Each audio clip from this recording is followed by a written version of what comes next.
ঠাকুরের ভোগের থালা নিয়ে চলে এলাম উপরে ঠাকুর ঘরে। তো দেখো ভোগের থালায় তুলসী পত্র দিয়ে দিয়েছি, তারপর ঠাকুরকে ভোগ নিবেদন করে দিলাম। ফলগুলো আমি আর কেটে দিইনি, গোটা ফলই ধরে দিয়েছি আর কি, ভালো করে আগে ধুয়ে নিয়েছিলাম। মাই করে দিয়েছে এই সব গোছগাছগুলো আর কি।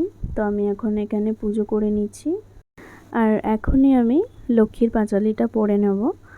সন্ধ্যায় আমি আর পড়বো না। বাপি মা দুজনেই বললো এখন পুজো যেকালে করছো লক্ষ্মীর পাঁচালিটা এখনই পড়ে নাও। লক্ষ্মীর পাঁচালি পড়তে বেশ ভালো লাগে আমার। আমি তো আগে পারতাম না, জানতাম না কি করে পড়তে হয়। বিয়ের পর এই বাড়িতে এসে আমাকে শিখিয়েছে শাশুড়ি মা আর বর মিলে, দুজনেই শিখিয়েছে। তো এখন পারি, আমার বেশ ভালোই লাগে লক্ষ্মীর পাঁচালি পড়তে।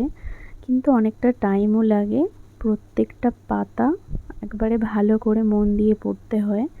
আমার তো বেশ ভালোই লাগে। আমার পুজো কমপ্লিট হতে হতে প্রায় 12:30 মতো বেজে গিয়েছিল। এই যে আমার পুজো দেওয়া একদমই কমপ্লিট হয়ে গেল।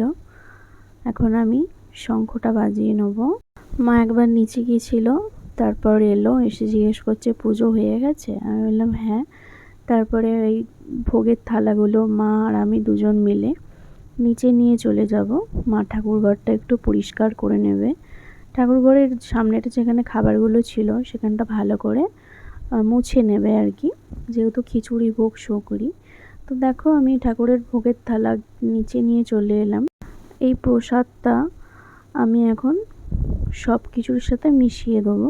তো ঠাকুর পুজো করে কিন্তু আমি অনেকক্ষণ ঠাকুরের কাছে রেখে দরজাটা একটু দিয়ে দিয়েছিলাম ঠাকুর ঘরে, তারপরেই প্রসাদ তুলেছি। তোমরা আবার ভেবো না যে পুজো দিয়েই আমি সাথে সাথে তুলে নিয়েছি। 10 থেকে 15 মিনিট মতো ছিল, তারপরেই আমি গিয়ে তুলেছি। তারপরে নিচে চলে এলাম। সেদিন সকাল থেকে আমি কিছু খাইনি, উপোস করেছিলাম, ওই জন্য ভাবিমার সাথে আমিও খেতে বসে গেলাম। তো ভিডিওটা কেমন লাগলো কমেন্ট করে জানিও। টাটা।